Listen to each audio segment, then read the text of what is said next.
በ2018 ዓመተ ምህረት ይካሄዳል ተብሎ ለሚጠበቀው ሰባተኛው ሀገራዊ ምርጫ ዝግጅቶችን ያከናወነ መሆኑን ብሔራዊ ምርጫ ቦርድ አስታውቋል። ይህንን ጉዳይ አስመልክቶም ለጋዜጠኞች መግለጫ የሰጡት የብሔራዊ ምርጫ ቦርድ ዋና ሰብሳቢ ወይዘሮ ሜላተወርቅ ኃይሉ ከሀገራዊ ምክክር እንዲሁም ከሌሎች ጉዳዮች ጋር በተገናኘ ምርጫው ቀጣይ ዓመት ይካሄዳል ወይ ለሚለው ጥያቄ ምላሽ ሰጥተዋል። በዚህ ምላሻቸውም ሕግ እስካልተቀየረና ይህ ምርጫ ወደ ሌላ ጊዜ እንዲተላለፍ የሚያደርግ ሕጋዊ አግባብ እስከሌለ ድረስ ምርጫው ይካሄዳል፣ ለዚህም ዝግጅት እያደረግን ነው ብለዋል። ምርጫ በህገ መንግስቱ ላይ በየ5 ዓመቱ ይደረጋል ተብሎ ተቀምጧል።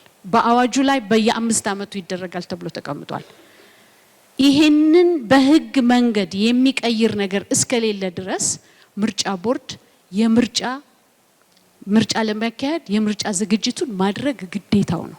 እርግጠኞች ባልሆንበት ነገር ላይና ውጤት ወጥቶ በአዋጅ ተደንግጎ ይሄ በዚህ ተቀይሯል እስከሚባል ድረስ ምርጫ ቦርድ ስራውን ከመስራት ለምርጫ ከመዘጋጀት ወደ ኋላ መቅረት አይችልም። እንዲህ አይነት ምክክር አለና ተብሎ ውጤቱ መጥቶ በህግ ተደንግጎ በእጃችን ላይ ያለውን ህገ መንግስትና አዋጅ በሚያስቀይር ደረጃ ባልደረሰበት ሁኔታ ምክክር እየተደረገ ስለሆነ ምርጫ ቦርድ ስራን ፍሪዝ አድርገ ተቀመጥ ሊባል አይችልም። በኢትዮጵያ የተለያዩ ክልሎች የሚስተዋሉ የጸጥታ ችግሮች ቀጣዩን ሀገራዊ ምርጫ ለማከናወን እንቅፋት ይፈጥራሉ በሚል በተለያዩ አካላት ይነሳሉ።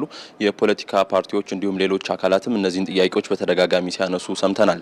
ይህንን አስመልክቶ ጥያቄ ቀረበላቸው የምርጫ ቦርድ ዋና ሰብሳቢ ወይዘሮ ሜላተወርቅ ኃይሉም ቀጣዩ ምርጫ እስከሚከናወንበት ጊዜ ድረስ ያለውን ሁኔታ በማጥናት ውሳኔዎች እንደሚተላለፉ ገልጸዋል። ይሁንና ምርጫ ለማድረግ አስቻይ ባልሆኑ አካባቢዎች ምርጫው እንደማይካሄድ ካሁኑ መናገር እንደሚቻል ጠቁመዋል። ለምርጫ ዋናና ወሳኝ ነገር በምድር ላይ ወይ በመሬት ላይ ያለው ፈቃጅ ሁኔታ መኖር ነው።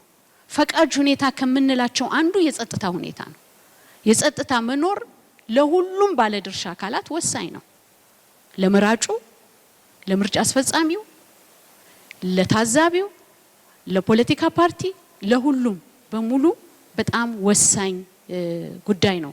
አስቻይ ሁኔታ ባለበት ሁኔታ ላይ ፕሮግራሙን እያወጣ ከዚህ በፊት እንደነበረው ያው የስታገርም እያደረገ ቢሆን ፈቃጆች ሁኔታዎችን እየተከታተለ የሚያካሄደው ይሆናል። ከጸጥታ ችግሮች ባለፈ ከወሰን ይገባኛል እንዲሁም ከማንነት ጋር የተያያዙ የተለያዩ ጥያቄዎች ያሉባቸው አካባቢዎች መኖራቸው ይታወቃል።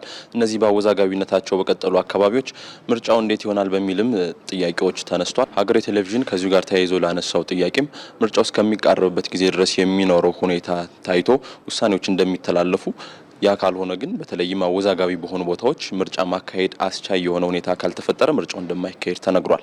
ምርጫ ኢኔብሊንግ ሲቹዌሽን ያስፈልገዋል። በሁሉ አንጻር በጸጥታ ብቻ አይደለም፣ በሁሉ አንጻር ፈቃጅ ነገር መሬት ላይ መኖር አለበት። ምርጫን ለማካሄድ የሚያስችል ፈቃጅ ነገር ሲኖር ብቻ ነው ምርጫ ቦርድ ሄዶ ምርጫ የሚያስፈጽመው እንጂ ምርጫ ቦርድ ፖሊሲ ሜከር አይደለም። ምርጫ ቦርድ ይሄ ይሁን ብሎ አይደለም። ምርጫ ቦርድ እንዲህ አይነት ኢኔብሊንግ ሲቹዌሽን አለ በሚባልበት ጊዜ ያ ሁኔታ ሲፈጠር ሄዶ ምርጫውን የሚያስፈጽም ይሆናል።